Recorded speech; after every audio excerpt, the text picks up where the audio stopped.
તાપીના વ્યારા શહેરમાં વરસાદી માહોલ, જિલ્લાના અન્ય ગ્રામ્ય વિસ્તારોમાં પણ વરસાદ। વાલોડ, ડોલવણ તાલુકામાં વરસાદી માહોલથી ધરતીપુત્રો ખુશખુશાલ। લાંબા વિરામ બાદ ફરી વરસાદનું આગમન થતા બફારાથી લોકોને મળી રાહત। વાપીમાં મોડી રાત્રે ધોધમાર વરસાદ ખાબક્યો। Railway underpass, Gitanagar station road સહિતના વિસ્તારમાં ભરાયા પાણી। વરસાદના વિરામ બાદ પાણી ન ઓસરતા વાહન ચાલકો હેરાન। અનેક નીચાણવાળા વિસ્તારોમાં પાણી ભરાયા।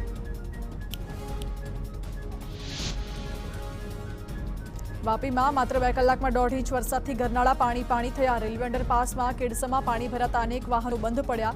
રાત્રિ દરમિયાન વાહન ચાલકોને હાલાકી ભોગવવાનો વારો આવ્યો।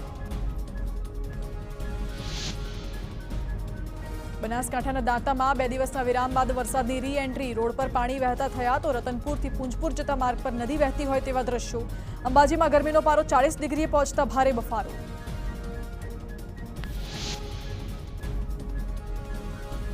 આણંદમાં મેઘરાજાની ધમાકેદાર બેટિંગ। જિલ્લામાં વાવણી લાયક વરસાદ થતા ખેડૂતોમાં ખુશી। સારો વરસાદ થતા ડાંગરની રોપણીમાં ખેડૂતો જોતરાયા। ધોધમાર વરસાદથી હાઈવે અને શહેર પાણી થયા। થોડા દિવસોના વિરામ બાદ વલસાડમાં ફરી વરસાદે દીધી દસ્તક। વલસાડ જિલ્લાના ઉમરગામ, વાપી અને પારડી સહિતના શહેરોમાં ધોધમાર વરસાદ। વરસાદના કારણે સ્ટેટ હાઈવે પર ભરાયા પાણી। કપરાડામાં પણ ધોધમાર વરસાદ પડતા રસ્તા પર પાણી વહેતા થયા।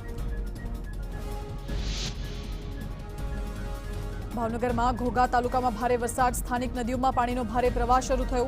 મોરચંદ ગામ પાસે કોઝવેમાં કાર તણાતા દ્રશ્યો। સ્થાનિકોની મદદથી દંપતીને બચાવી લેવાયું। અમરેલીના બાબરામાં લાંબા વિરામ બાદ વરસાદ। સમગ્ર દિવસ દરમિયાન રહ્યું વરસાદી વાતાવરણ। ખેતરોમાં વાવણી કરનાર ખેડૂતોને થશે ફાયદો।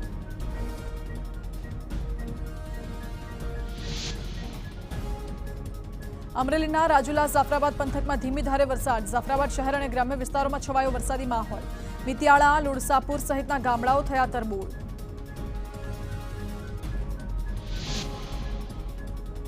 અમરેલીમાં છેલ્લા 3 દિવસથી વરસાદી માહોલ તો લાઠી અને બાબરા વિસ્તારમાં ભારે વરસાદથી ગાગડીયો નદીમાં આવ્યું પૂર। ગાગડીયો નદી પરના ચેકડેમ અને તળાવો છલકાયા। છલોછલ ભરાયેલા ચેકડેમ અને તળાવનો અદ્ભુત આકાશી નજારો સામે આવ્યો।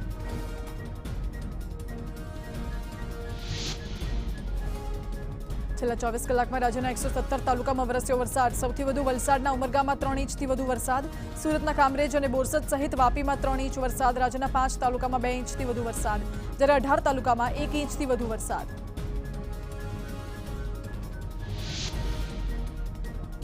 રાજ્યો ઉપર એકસાથે 3 સિસ્ટમના કારણે વરસાદની શક્યતા। ઓફશોર ટ્રફ સક્રિય હોવાથી દક્ષિણ ગુજરાતમાં મુશળધાર વરસાદ પડી શકે। સાયક્લોનિક સર્ક્યુલેશન અને શેર ઝોનના કારણે પણ વરસાદની શક્યતા। 5 દિવસ માછીમારોને દરિયો ન ખેડવા અપાઈ સૂચના। રાજ્યમાં આગામી 6 દિવસ રહેશે વરસાદી માહોલ। હવામાન વિભાગે રાજ્યમાં સાર્વત્રિક વરસાદની કરી આગાહી। કેટલાક ભાગોમાં અતિભારે વરસાદ વરસે તેવી શક્યતા।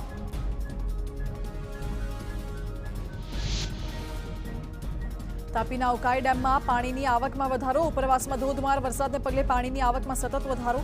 હાલ ડેમમાં 11,685 ક્યુસેક પાણીની આવક સામે 600 ક્યુસેક પાણીની જ આવક। ઉકાઈ ડેમની ભયજનક 345 ફૂટની સપાટી સામે 309.98 ફૂટે જળ સપાટી પહોંચી। નવસારી રેલવે સ્ટેશન પર છતમાંથી પાણી ટપકતા મુસાફરોને હાલાકી। ભારે વરસાદ વચ્ચે તૂટેલા શેડને કારણે પાણીની ધાર પડતા દ્રશ્યો જોવા મળ્યા। પાણી પડવાના કારણે મુસાફરો ઊભા રહેવા મજબૂર બન્યા। નવસારીના અનેક વિસ્તારોમાં વરસાદ ખાબક્યો। સુરતના બારડોલીમાં છવાયો વરસાદી માહોલ। અલંકાર તેન રોડ ઉપર આંબલીનું તોતિંગ વૃક્ષ ધરાશાયી થયું। મુખ્ય માર્ગ ઉપર વૃક્ષ પડતા એક તરફના માર્ગ પર વાહન વ્યવહાર બંધ કરાયો। ઘટનામાં સદનસીબે કોઈ જાનહાનિ નહીં। પાલિકાએ વૃક્ષને હટાવવાની કામગીરી હાથ ધરી। રાજકોટના ગોંડલના ખોડિયાર નગરના નાળામાં વરસાદી પાણી ભરાયા। રોડ પરનો ખાડો પાણીમાં ડૂબી જતા અનેક વાહન ચાલકો ખાડામાં પડ્યા। તંત્ર દ્વારા નક્કર પગલાં લેવામાં ન આવતા લોકોમાં રોષ।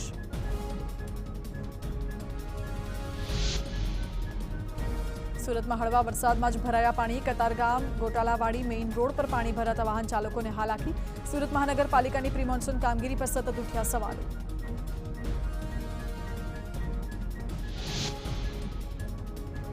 વરસાદથી ખેડા જવાના બ્રિજ પર મહેમદાબાદ પાસે પડ્યું ગાબડું। રોડની બાજુમાં 2 જગ્યા પર ગાબડું પડતા અકસ્માતનો ભય। ગાબડું પડ્યું હોવા છતાં ખેડા માર્ગ મકાન વિભાગ ઘોર નિંદ્રામાં। મુખ્ય માર્ગ પર ગાબડા પડવા છતાં તંત્રની કોઈ કાર્યવાહી નહીં। વડોદરામાં કિશનવાડીના આવાસ જર્જરિત થતા નોટિસ ફટકારાઈ। બીએસયુપીના 28 ટાવરોને રહેવા લાયક નહીં હોવાની નોટિસ ફટકારી। મનપાએ જવાબદારીમાંથી હાથ ખંખેરી લીધાનો આક્ષેપ। ધારાસભ્ય અને પૂર્વ મેયર સહિતના નેતાઓએ દરમિયાનગીરી કરતા તંત્રએ પીછેહટ કરી। કિશનવાડીના બીએસયુપીના 94 પૈકી 28 ટાવરને નોટિસ ફટકારાઈ।